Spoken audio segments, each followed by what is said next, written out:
Hola, mi nombre es María Paula Naranjo y a continuación les vamos a presentar el siguiente caso clínico. Situación de enfermería número 1. Rafael Romero Martínez es un hombre de 75 años de edad, ingresa a urgencias con diagnóstico médico de insuficiencia cardíaca por isquemia de aparente predominio izquierda descompensada por infección bronquial. Durante la anamnesis, el paciente manifiesta que desde hace una semana presenta fatiga, vértigo y vómitos. Es exfumador leve, hipertenso, padece de diabetes mellitus tipo 2, es consumidor moderado de alcohol, sufre de insuficiencia venosa crónica de miembros inferiores con aparición frecuente de úlceras. Desde hace 7 años se le descubrió una fibrilación auricular crónica. No realiza ningún tipo de actividad física extenuante. Considera que solo la dieta le ayuda a mantener su salud estable. Además, dice tener visión borrosa y sentir molestia visual al exponerse a la luz. Refiere que actualmente cursa una tos productiva, expectoración amarillenta, dificultad para respirar y dolor costal al toser. Se encuentra en deshidratación grado 1, signos vitales, tensión arterial de 150/99, frecuencia cardíaca de 114 latidos por minuto, temperatura de 36,4 grados, frecuencia respiratoria de 25 respiraciones por minuto. Se realiza auscultación cardíaca, respiratoria y abdominal, palpación y percusión tóraco-abdominal. Menciona diuresis escasa y deposiciones positivas. Se observa que tiene inflamada la punta del pene. Al continuar la valoración se evidencia glucosa de 150 miligramos por decilitro según la glucometría. Es de constitución atlética, pesa 96 kilogramos y mide 1,78 centímetros. Estado de la piel es bueno, excepto las piernas, donde padece insuficiencia venosa crónica, por lo que en ocasiones se le ponen un poco moradas y algo hinchadas. También presenta a la mitad anterior de la pierna izquierda dos úlceras de 3 centímetros de diámetro superficiales que presentan esfacelos y también algo de tejido de granulación. Esta se le formó hace 2 meses a raíz de un golpe en la canilla y ha estado yendo a curársela en el centro médico cada 3 días. Siempre ha sido un hombre de muy buena salud, siendo un aspecto de su vida al que le da mucha importancia, aunque algunas veces no sigue las indicaciones de los médicos. Hace 9 años detectaron que era diabético. Él intenta controlar el azúcar en sus comidas, pero a veces no come como lo recomienda el personal de salud. Con respecto a la alimentación, procura comer 5 veces al día. Poco le gustan las verduras. Sin embargo, manifiesta comer bastante carne en cualquier preparación y algún postre. Refiere no beber casi agua porque poco le gusta. Le ha sido difícil disminuir el consumo de jugos dulces y de algunos carbohidratos, aunque no tiene inconvenientes en preparar bajo en sal y sin fritar. El paciente tiene deposiciones diarias, aunque por lo general le duele cuando defeca. Manifiesta que algunas veces las heces. Es una persona completamente independiente en las actividades de la vida diaria.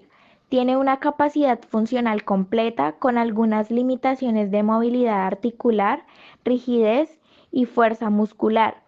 Le gusta caminar trayectos cortos. Vive con sus hijos varones de 42 y 36 años de edad. Enviudó hace 7 meses y su hija vive en la casa de al lado. Ella es la que se encarga de prepararle el almuerzo tanto a él como a sus hermanos y de cuidar de la casa. La pérdida de su esposa es algo que le afecta mucho. Considera que se encuentra muy triste y a veces sin ganas de vivir. Manifiesta que duerme mal. Una de sus preocupaciones ahora es el hecho de quedarse solo, porque no sabe si en el futuro le pueda aparecer alguna otra enfermedad. El paciente habla de forma natural y fluida. Se encuentra orientado en persona, tiempo y espacio y comprende su situación. Él se considera creyente de la religión católica, apostólica e incluso forma parte de la hermandad desde hace 18 años. Los medicamentos que toma en la casa actualmente son Losec, un comprimido al desayuno, enoxaparina, 40 miligramos inyectables al desayuno, furosemida de 40 miligramos al desayuno, digoxina 0.25 miligramos al desayuno, losartán de 50 miligramos al desayuno, bromuro de hipatropio, una inhalación al día, metformina 850 miligramos, medio comprimido al desayuno, acetaminofén 1 gramo cuando sienta dolor. Manifiesta que algunas veces siente dolor al orinar y diuresis escasa. Dado a la situación hemodinámica del paciente, el médico ordena.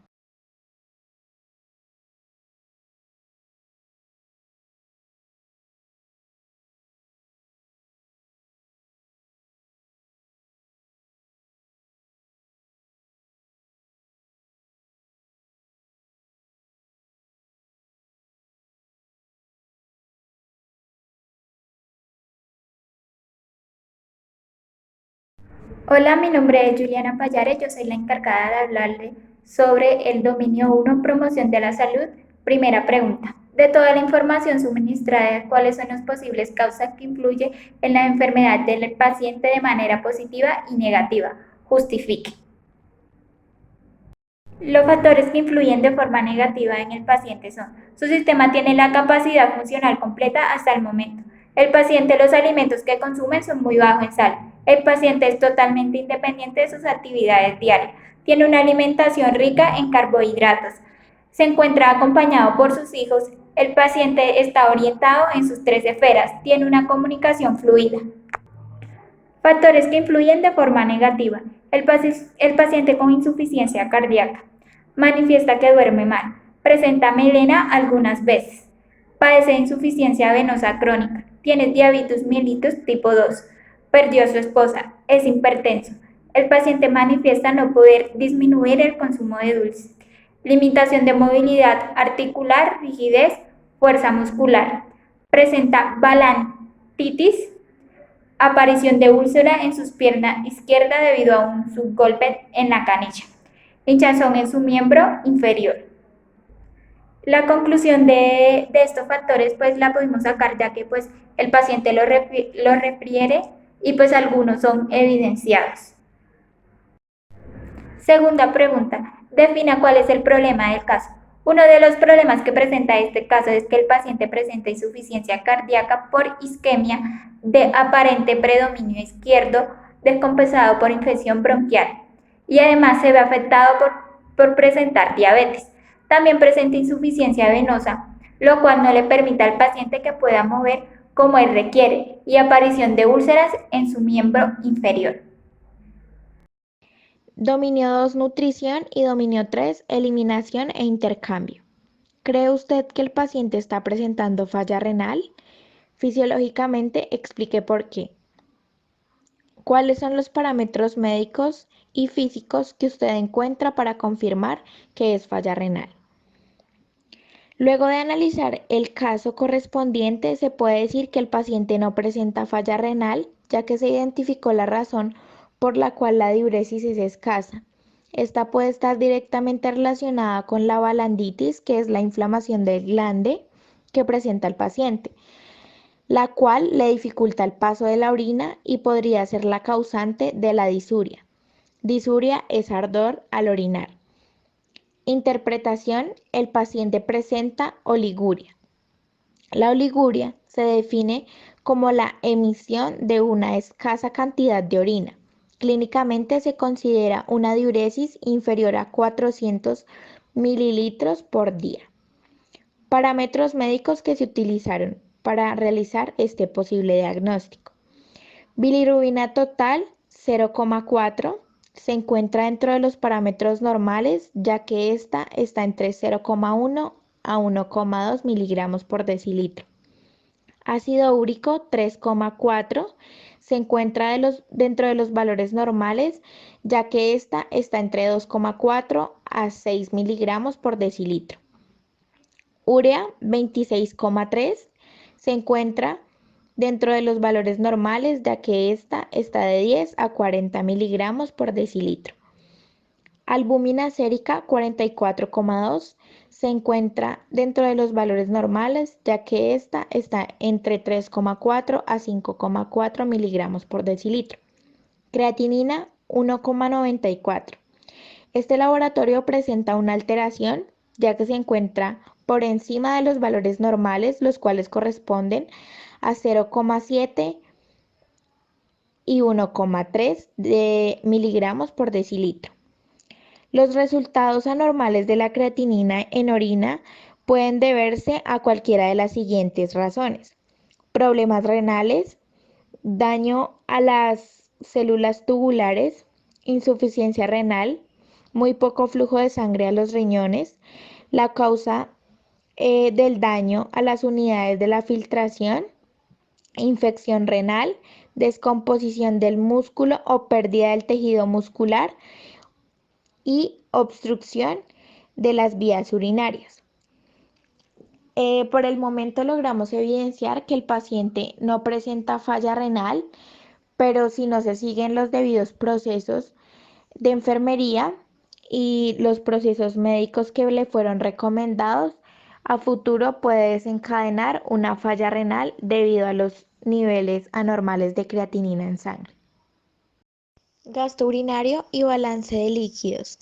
Calcule el gasto urinario y el balance de líquidos e interprete. Los líquidos eliminados por el paciente fueron 820 cc en 24 horas. Se realizó el respectivo cálculo dividiéndolo por el peso, horas y cantidad de líquidos eliminados, y el resultado es de 0,35, es decir, que el paciente presenta oliguria. Como lo dije anteriormente, oliguria es cuando la cantidad de orina es escasa. Los líquidos administrados fueron 2.400 y los eliminados fueron 2.220. La interpretación: podemos decir que el paciente se encuentra mal conforme a la eliminación de los líquidos, ya que los líquidos administrados son asimismo eliminados, lo cual el paciente presenta un problema en cuanto a esta función del cuerpo y es donde presenta el grado de deshidratación.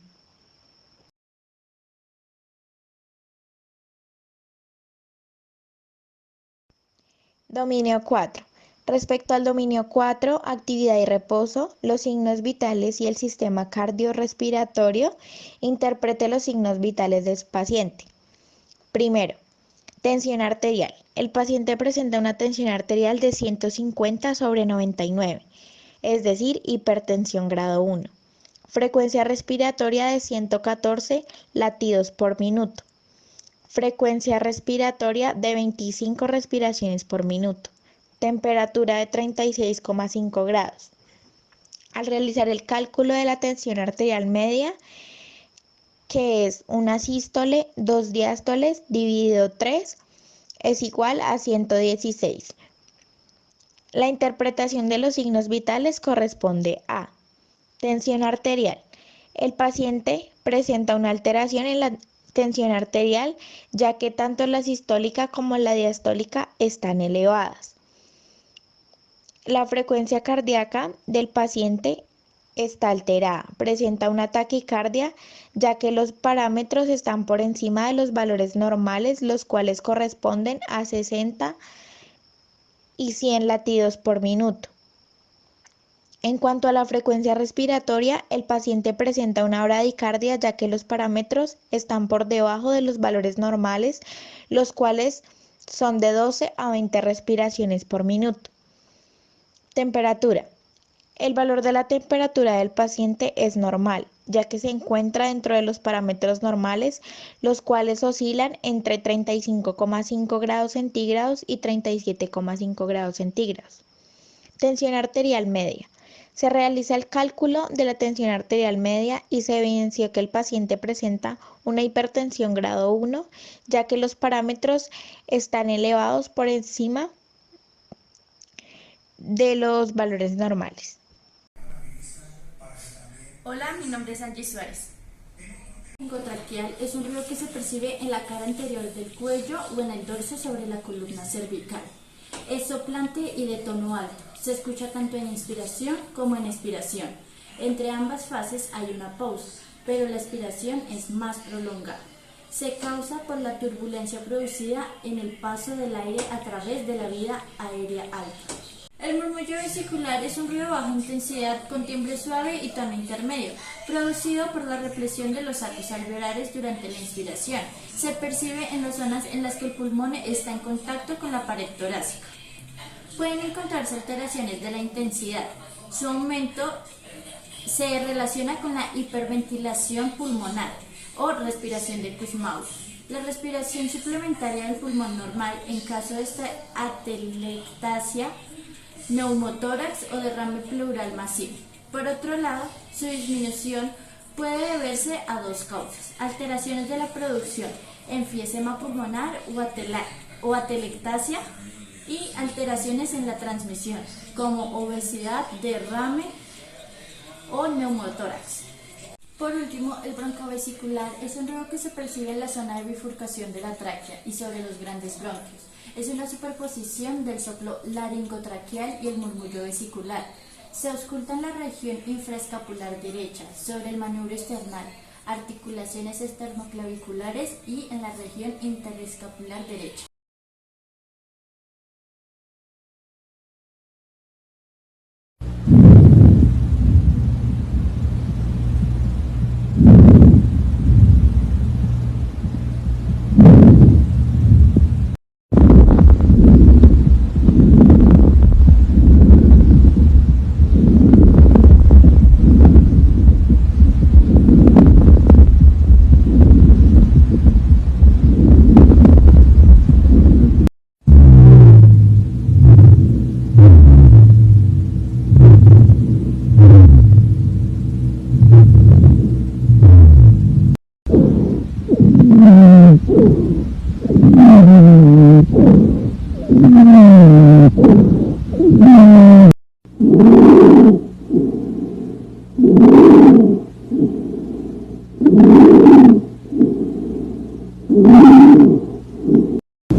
Buenos días, mi nombre es María Camila. Bueno, a continuación les voy a presentar una imagen del electrocardiograma del caso. Para el eje, llegamos a la conclusión de que está desviado a la izquierda, ya que según la teoría, el eje está desviado a la izquierda si el QRS en D1 es positivo y en ABF es negativo. Entonces, en el electrocardiograma se puede evidenciar que en D1 el QRS es positivo y en ABF es negativo. Entonces, por eso llegamos a la conclusión de que el eje estaba desviado a la izquierda. Bueno, la frecuencia cardíaca se calcula midiendo los cuadros que están en medio de dos Rs. Entonces, nosotros utilizamos la distancia que hay de la R hacia la R que le sigue en la ABL, lo cual nos dio 5 cuadritos y 5 cuadros grandes. Entonces utilizamos la fórmula, la cual es 300 dividido en el número de cuadros grandes que hay en esa distancia. Entonces, como a nosotros nos dio 5, entonces 300 lo dividimos en 5, lo cual nos dio una frecuencia de 60 latidos por minuto. En caso de que las R's no coincidan exactamente en una línea gruesa, ya sea antes o después de la misma, se cuentan cuántos cuadros grandes hay y se le suma 0.2 por cada cuadrito pequeño que se haya pasado. La frecuencia cardíaca es normal, ya que está dentro de los parámetros normales establecidos, los cuales son de 60 a 100 latidos por minuto. Por debajo de 60 es una bradicardia, por encima de 100 es una taquicardia. Llegamos a la conclusión de que es un ritmo sinusal, ya que cumple con las características específicas de este ritmo, el cual es una frecuencia cardíaca entre 60 y 100 latidos por minuto, o un RR entre 3 y 5 cuadros grandes. El intervalo RR debe ser constante, las RR deben ser iguales, onda P positiva en la derivación 2 y negativa en ABR. Cada onda P debe ir seguida de un QRS y el intervalo PR debe ser igual o mayor de 0,12 segundos. Bueno, la onda T representa la repolarización de los ventrículos. En un electrocardiograma normal es positiva en todas las derivaciones excepto en ABR. La onda T normal es asimétrica con la porción ascendente más lenta que la descendente. Su amplitud máxima es menor de 5 milímetros en las derivaciones periféricas y menos de 15 milímetros en las derivaciones precordiales. Existen múltiples patologías que provocan cambios en la onda T, tales como cardiopatía isquémica, hipopotasemia, cor pulmonale y tromboembolismo pulmonar, pericarditis aguda fase 2 y 3, alcoholismo, miocarditis y miocardiopatías, hipertrofia ventricular izquierda, bloqueos de rama, marcapasos y Wolff-Parkinson-White, y en posttaquicardia. Enfermedades más comunes en las cuales se ve alterada la onda T. La cardiopatía isquémica es una enfermedad ocasionada por la arteriosclerosis de las arterias coronarias, es decir, las encargadas de producir sangre al músculo cardíaco. La arteriosclerosis coronaria es un proceso lento de formación de colágeno y acumulación de lípidos y células inflamatorias. Estos tres procesos provocan el estrechamiento de las arterias coronarias. Infarto agudo con elevación del ST. En la fase hiperaguda de un infarto se pueden observar ondas T altas, picudas y asimétricas, sobre todo en corazones que no han sufrido isquemia importante previamente. La onda T se vuelve negativa poco después de la aparición de la onda Q, coincidiendo con la desaparición del ascenso del segmento ST. En algunos pacientes la onda T continúa siendo negativa meses después de haber sufrido un infarto. El síndrome coronario agudo sin elevación del EST, la aparición de una onda T aplanada o negativa, excepto en ABR, aunque puede haber T negativas normales en la derivación 3, ABF y B1. Debe ser considerada signo de cardiopatía isquémica. Puede aparecer una onda T negativa durante la prueba de esfuerzo acompañando al descenso del ST. Otra enfermedad la cual la onda T se ve alterada es la hipopotasemia. La hipopotasemia se define como la disminución plasmática del catión potasio por debajo de 3,5 miliequivalentes por litro. Las principales alteraciones de la hipopotasemia en el electrocardiograma son a nivel del segmento ST, de la onda T y de la onda U. Con cifras de potasio sérico menor de 3.000 equivalentes por litro, se produce un descenso del segmento ST con un aplanamiento de la onda T y aumento de la amplitud de la onda U. En la siguiente imagen podemos ver en un electrocardiograma cómo se ve reflejada esta alteración.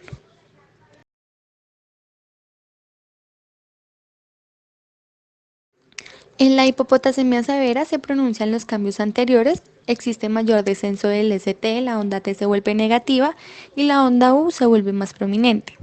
En la siguiente imagen podemos ver reflejado en un electrocardiograma cómo se ven alteradas estas ondas. Otra enfermedad en la que la onda T se ve alterada es el tromboembolismo pulmonar. Se define como la afección en la que una o más arterias en los pulmones quedan obstruidas por un coágulo sanguíneo. Las alteraciones que se pueden encontrar en un electrocardiograma de tromboembolismo pulmonar es una taquicardia sinusal u otras arritmias como flóter auricular o fibrilación auricular, signos de sobrecarga ventricular derecha, ondas T invertidas de B1 a B4. Desviación del eje a la derecha, descenso del ST secundario, isquemia subenocárdica y bloqueo incompleto o completo de la rama derecha. En la siguiente imagen podemos ver cómo está reflejada la alteración de la onda T en la derivación 3. Otra enfermedad es la pericarditis aguda fase 2 y fase 3. La pericarditis aguda consta de 4 fases, pero es en la 2 y en la 3 donde se ve alterada la onda T. La pericarditis aguda es la inflamación de la membrana que envuelve al corazón. Esta inflamación provoca cambios en el electrocardiograma que normalmente evolucionan en 4 etapas. Como les mencioné anteriormente, solamente en la 2 y 3 se ve alterada la onda T. En la fase 2, los cambios en el electrocardiograma en esta fase ocurren varios días después del comienzo de los sistemas de la pericarditis. Se caracteriza por la normalización de las alteraciones del segmento ST y aplanamiento generalizado de la onda T. En la fase 3, en el electrocardiograma se produce una inversión de la onda T en la mayoría de las derivaciones sin aparición de ondas Q. La hipertrofia de ventrículo izquierdo en el electrocardiograma también se evidencia con una onda T negativa y ascenso final rápido. Las derivaciones laterales 1, ABL y B5 y B6. Este es el aumento del tamaño de las células miocárdicas en respuesta en la mayoría de los casos a un aumento del trabajo cardíaco. La hipertrofia ventricular izquierda, sobre todo en pacientes con hipertensión arterial, aumenta el riesgo de presentar insuficiencia cardíaca, cardiopatía isquémica, muerte súbita, fibrilación auricular e ictus. Bueno, ahora vamos a hablar sobre el flóter auricular. Esta es una imagen en la cual se puede evidenciar cómo es el flóter auricular y a continuación voy a hablarles sobre las características de este ritmo cardíaco. El flóter auricular es un tipo de arritmia rápida que se origina en las aurículas y provoca que el corazón lata de forma muy rápida e ineficiente. El electrocardiograma da lugar a un registro característico en dientes de sierra. Las causas más frecuentes del flóter auricular son las enfermedades del corazón o enfermedades no cardíacas. Los síntomas de este ritmo cardíaco son un ritmo rítmico con frecuencia cardíaca en torno a divisores de 300, ausencia de ondas P, ondas F, que son las denominadas en diente de sierra, y QRS rítmicos. La fibrilación auricular también es un tipo de ritmo cardíaco. Esta imagen nos representa cómo se vería reflejado en un electrocardiograma y sus características son: la fibrilación auricular es la frecuencia cardíaca acelerada e irregular que puede aumentar el riesgo de sufrir un accidente cerebrovascular, insuficiencia cardíaca y otras complicaciones relacionadas con el corazón. Durante la fibrilación auricular, las dos cavidades superiores del corazón laten de forma caótica e irregular, sin coordinar con las dos cavidades inferiores del corazón. Los síntomas de la fibrilación auricular generalmente son palpitaciones, dificultad para respirar y debilidad. Las posibles causas de este ritmo son la presión arterial alta, un ataque cardíaco, enfermedad de las arterias coronarias, válvulas cardíacas anormales, defectos cardíacos de nacimiento, glándula tiroides hiperactiva u otros desequilibrios metabólicos, exposición a estimulantes como medicamentos, cafeína, tabaco o alcohol, síndrome del seno enfermo, infecciones virales y apnea del sueño.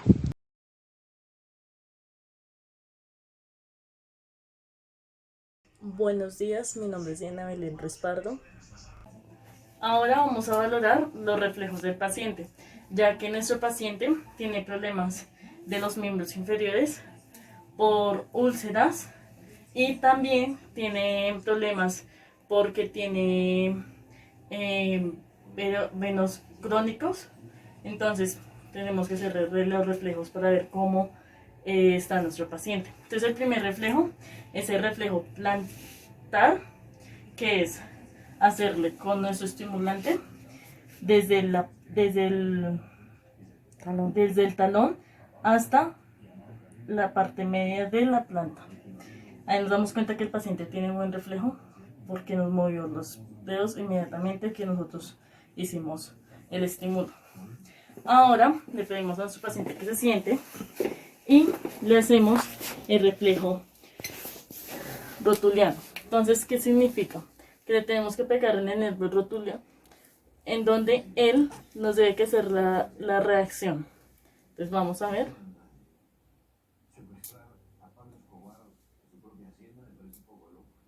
Nos hizo la reacción, pero es tardío.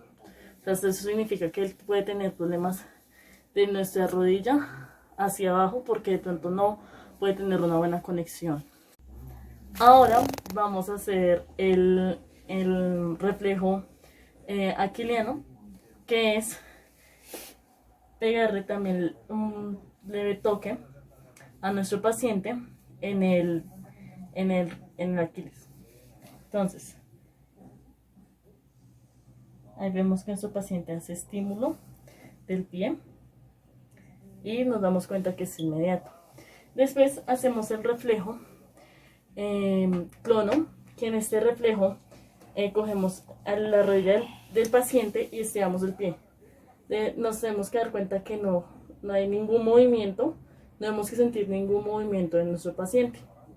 Y así terminamos la valoración de los reflejos de nuestro paciente.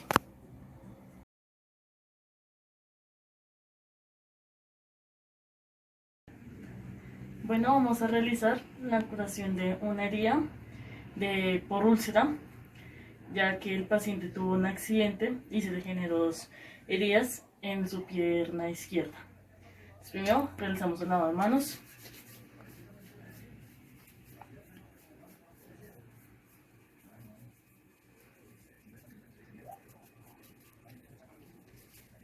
Listo. Realizamos la postura de guantes para revisar cómo encontramos la herida.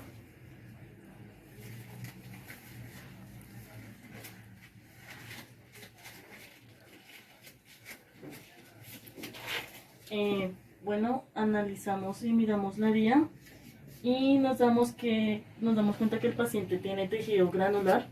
Eso significa que está cicatrizando bien y que a la hora de hacer la curación no debemos que retirar ese tejido, porque si lo retiramos dañamos todo el proceso que el cuerpo ha generado para que se cure.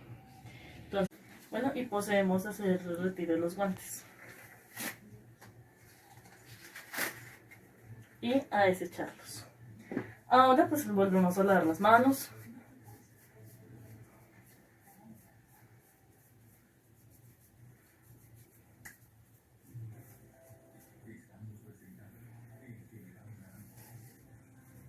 Listo. Ahora procedemos a abrir nuestros guantes.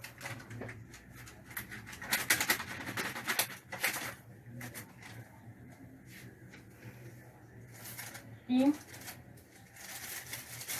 a colocar.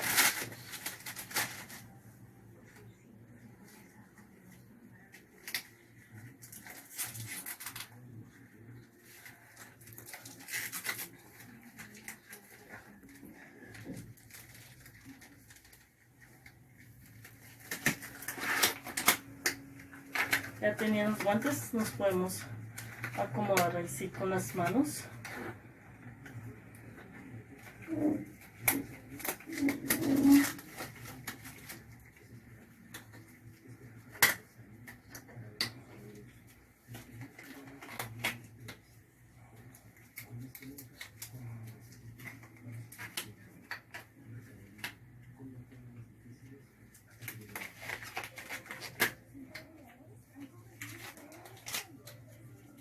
Listo. Y procedemos a abrir nuestras gasas, que están totalmente esterilizadas, y a lavarlas.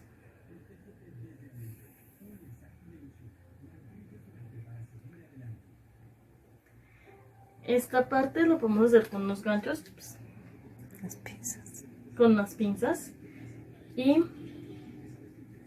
entonces cogemos y limpiamos del centro a la periferia, pero sin dañar la parte granular. Y la desechamos, igual que acá, que en esta otra herida, del centro a la periferia, y desechamos sin dañar nuestro tejido granular. Después de esto le ponemos unos depósitos para que no dañemos todo el proceso de cicatrización que realizó el mismo cuerpo, procedemos pues a ajustarlo al paciente y a decirle que vuelva otra vez para realizarle la respectiva curación, y procedemos a quitarnos los guantes.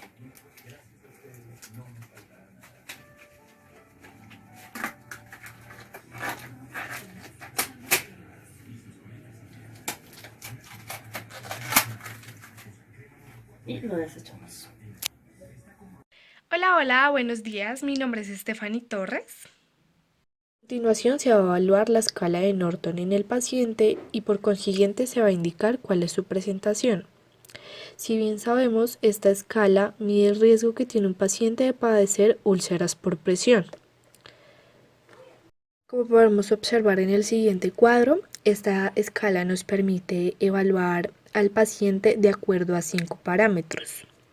Como principal vamos a evaluar el estado físico del paciente Rafael, que se encuentra regular ya que presenta una herida en miembro inferior izquierdo. Su estado mental es alerta. El paciente se comunica de forma efectiva, habla claro, fluido y se le entiende lo que dice. Se encuentra orientado en cuanto a persona, tiempo, espacio y comprende su situación. En cuanto a su actividad, es disminuida ya que no realiza ningún tipo de actividad física que requiera de mayor esfuerzo. Su movilidad es con ayuda. Es una persona completamente independiente en las actividades de la vida diaria. Tiene una capacidad funcional completa.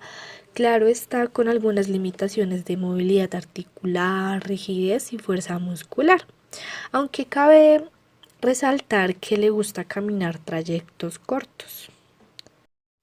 Y por último se evalúa su incontinencia, lo cual se evidencia que es ocasional, ya que el paciente refiere que su diuresis es escasa.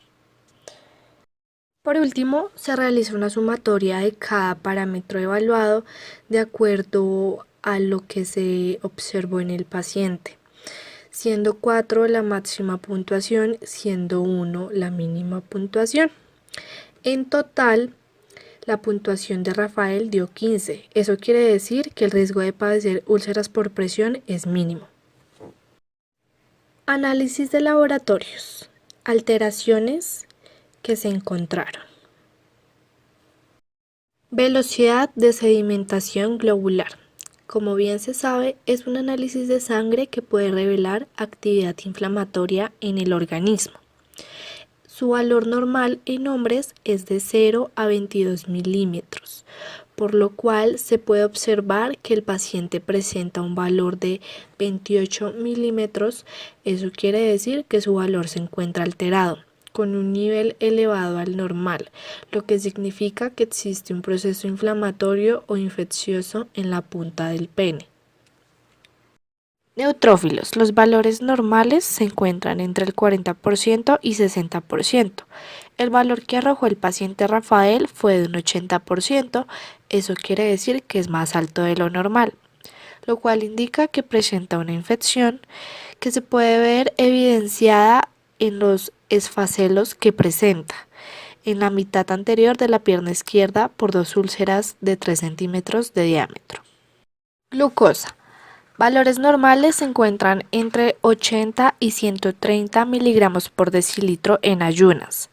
El paciente presenta un aumento en glucosa con un valor de 192 miligramos por decilitro en ayunas. Eso quiere decir que los hábitos saludables de vida que tiene Rafael no son saludables y tienen un alto riesgo para la diabetes mellitus 2 que presenta. El último laboratorio que se encontró anormalidad fue la creatinina. Como bien se sabe, los valores normales están entre 0.7 a 1.3 miligramos por decilitro. Se analiza el resultado obtenido en el paciente Rafael, donde se concluye que presenta la creatinina alterada con un valor de 1.94 miligramos por decilitro, más alto de lo normal, lo que significa que sus riñones no están funcionando bien, por lo cual, como lo indica el paciente, esto le causa diuresis escasa. Posible diagnóstico médico respecto a la inflamación del pene. Se encuentra la balanitis, que es la inflamación del glande, que constituye la parte final del pene. Cuando la inflamación afecta también al prepucio, se conoce como balanopostitis. Como personal de salud, siendo enfermeras o enfermeros, a continuación se va a indicar la educación adecuada que se le brindaría al señor Rafael. Se le indica al paciente que debe lavar la zona con agua templada o con suero fisiológico un par de veces al día. Es importante que evite jabones u otras sustancias que puedan ser irritantes mientras exista inflamación del glande. Para ello es necesario realizar un lavado completo de este que concluya la retracción del prepucio para dejar al descubierto el glande, pudiendo así limpiarlo cómodamente. De este modo se evita el cúmulo de suciedad en el frenillo y en el glande. Posteriormente se secará la zona como se hace con el resto del cuerpo. No es bueno un lavado excesivo, pues favorece la aparición de irritación. Por eso es importante resaltarle al paciente una adecuada técnica de higiene del pene. A continuación se va a realizar una demostración del examen testicular. Entonces primero observo el aspecto general, la piel, la distribución del vello, veo si la virilización es adecuada, veo si hay cambios en la coloración de la piel y también el aspecto general del escroto. Primero voy a palpar la zona inguinal, voy a ver si existe algún aumento de volumen o adenopatías que yo pueda encontrar acá. También le voy a pedir que puje un poquitito, por favor. Haga fuerza como tosiendo, tosa. Muy bien. Nuevamente. Perfecto. Ahora voy a hacer el examen genital fetal. Primero revisamos si hay algún cambio externo visible en el pene. Se ve que no es circunciso, así que voy a ver si puedo retraer el prepucio y se puede retraer en forma completa y fácil. Volverlo a su lugar. No tiene lesiones en el glande. Puedo examinar el meato uretral y palpar luego el pene desde por debajo del glande hasta la base. No encuentro ninguna lesión palpable o visible. Lo mismo por abajo, donde palpo el trayecto uretral. ¿Me produce dolor alguna de estas cosas? Ni malestar. De acuerdo. Muy bien. Ahora vamos a examinar los contenidos del escroto y voy a palpar los testículos empezando por el lado derecho. Primero palpamos el testículo de un lado fijándonos en su presencia, tamaño, simetría, forma y consistencia. Enseguida palpamos las estructuras anexas del testículo del mismo lado. Revisamos el epidídimo y el cordón espermático buscando puntos sensibles, nódulos y la presencia de varicocele. Para esto último pedimos al paciente que realice una maniobra de Valsalva. El conducto deferente debe buscarse dirigidamente en la palpación del cordón espermático.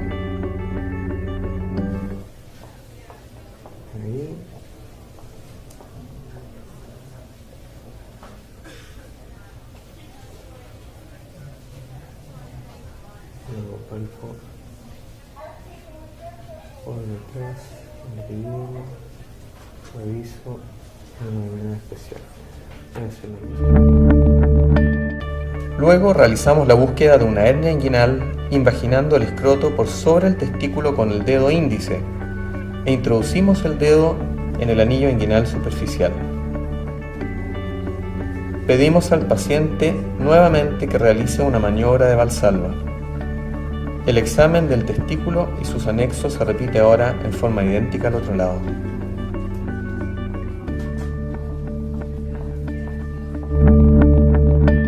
Finalmente, realizamos la inspección y palpación de la zona perineal para detectar sensibilidad y lesiones visibles o palpables. Para esto debemos levantar el escroto. Y voy a revisar la zona del periné para ver que no haya ninguna lesión.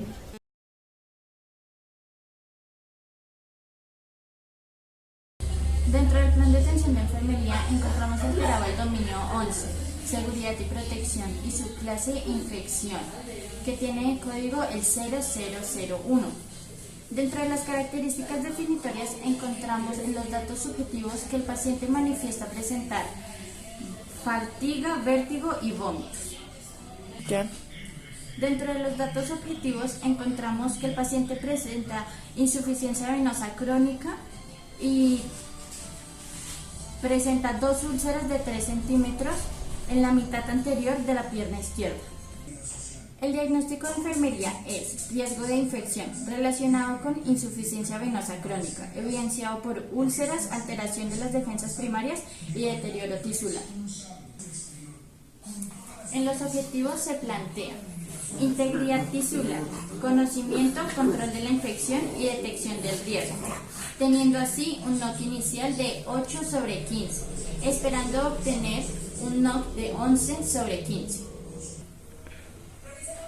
Dentro de las intervenciones fijamos cuidados de las heridas, realizando actividades como despegar los apósitos y limpiar los restos de las heridas, anotar las características de la herida y cualquier drenaje producido, mantener técnica de vendaje estéril al realizar los cuidados, inspeccionar la herida cada vez que se realiza cambio de vendaje, entre otros. Además, en el control de infecciones encontramos lavarse las manos antes y después de cada actividad de cuidados del paciente, usar guantes estériles si procede, asegurar una técnica para el cuidado de heridas e instruir a la familia y al paciente sobre los signos y síntomas de infección y cómo evitarlas. Plan de cuidados de enfermería, dominio 2, nutrición, clase 4, metabolismo. Características definitorias. Objetivas. Paciente de 75 años de edad se encuentra consciente, alerta y orientado, habla de forma natural y fluida, es exfumador leve, hipertenso, padece de diabetes mellitus tipo 2, es consumidor moderado de alcohol. Sufre insuficiencia venosa crónica de miembros inferiores con aparición frecuentes de úlceras. Medidas antropométricas. Tiene un peso de 96 kilogramos y su estatura es de 1.78 centímetros. Signos vitales. Tensión arterial 150/99 milímetros de mercurio. Frecuencia cardíaca 114 latidos por minuto. Temperatura 36.4 grados. Frecuencia respiratoria 25 respiraciones por minuto. Datos subjetivos. Paciente manifiesta que desde hace una semana presenta fatiga, vértigo y vómitos.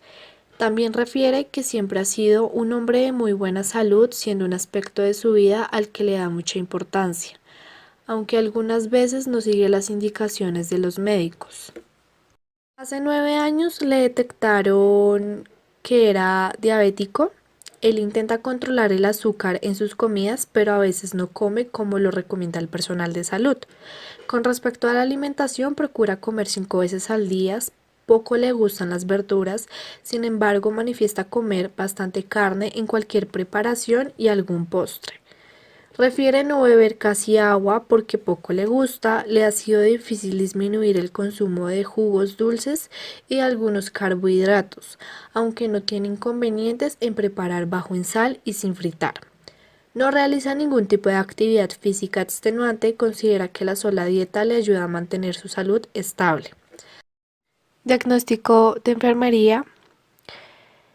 Riesgo de nivel de glucemia relacionado con manejo ineficiente de diabetes. Resultados esperados. Objetivo de enfermería.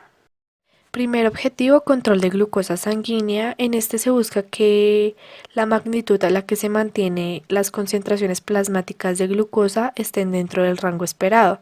Como indicador se escogió concentración sanguínea de glucosa con una magnitud muy grande, eso quiere decir 5 de 5. Segundo objetivo, conocimiento en cuanto al control de la diabetes. El indicador a evaluar es la descripción de los beneficios de controlar la diabetes con un valor extenso, eso quiere decir 5 de 5 en la escala. Aquí es como propósito transmitirle al paciente información efectiva sobre la diabetes mellitus y su control. Tercer y último objetivo, conducta de fomento de la salud. En este se realiza acciones para mantener o aumentar el bienestar. Como indicador, busca un equilibrio entre ejercicio, ocio, descanso y nutrición, con un valor constantemente 5 de 5 en la escala. Intervenciones y actividades de enfermería. Primera intervención, manejo de la hiperglucemia. Como objetivo principal se busca prevenir y tratar los niveles de glucosa en sangre superiores a lo normal. Para eso se va a realizar una observación si hay signos y síntomas de hiperglucemia como poliuria, polidipsia, polifagia, debilidad, malestar, letargia, visión borrosa o jaquecas. También facilitar el seguimiento de régimen de dieta y ejercicios. Instruir al paciente y seres queridos en la prevención, reconocimiento y actuación ante la hiperglucemia. Por último, fomentar el control de los niveles de glucosa en sangre. Segunda intervención, facilitar la autorresponsabilidad. En este se busca animar al paciente a que asuma más responsabilidad de su propia conducta. Para eso,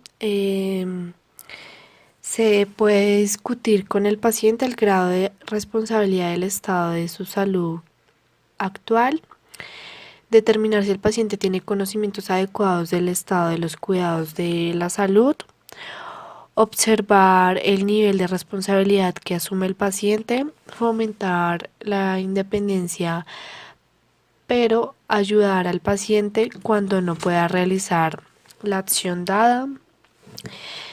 También discutir las consecuencias de no asumir las responsabilidades propias y por último fomentar la admisión de prevenciones si procede. Tercera intervención, manejo de la nutrición.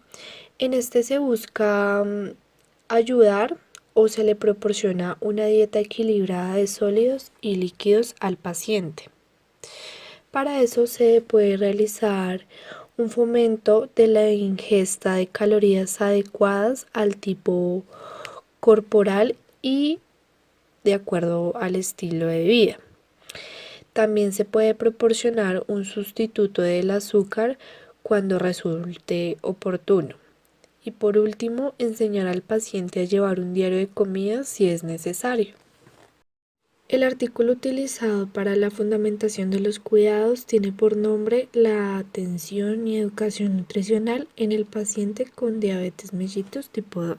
En este artículo habla sobre la atención del paciente diabético, la cual debe ser integral, organizada e individualizada de acuerdo a sus necesidades. Es de suma importancia considerar dentro del tratamiento la educación nutricional proporcionada por un profesional con experiencia en esa área, ya que muchas veces no se logra el resultado esperado. Por lo que el tratamiento nutricional es otorgado por el mismo médico que lo atiende, resumiéndolo únicamente en recomendaciones generales, dando mayor importancia al consumo del medicamento. Bien, menciona la importancia del rol que cumple el médico, enfermera o especialista, quienes tienen el primer contacto con el paciente diabético. Estos profesionales deben reconocer los beneficios de mantener una buena alimentación planeada, calculada, distribuida y adecuada a las necesidades del paciente, ya que estos profesionales serán los primeros en motivar al paciente para que acuda y atienda las indicaciones de nutrición otorgadas por el nutriólogo u otro profesional de salud encargado de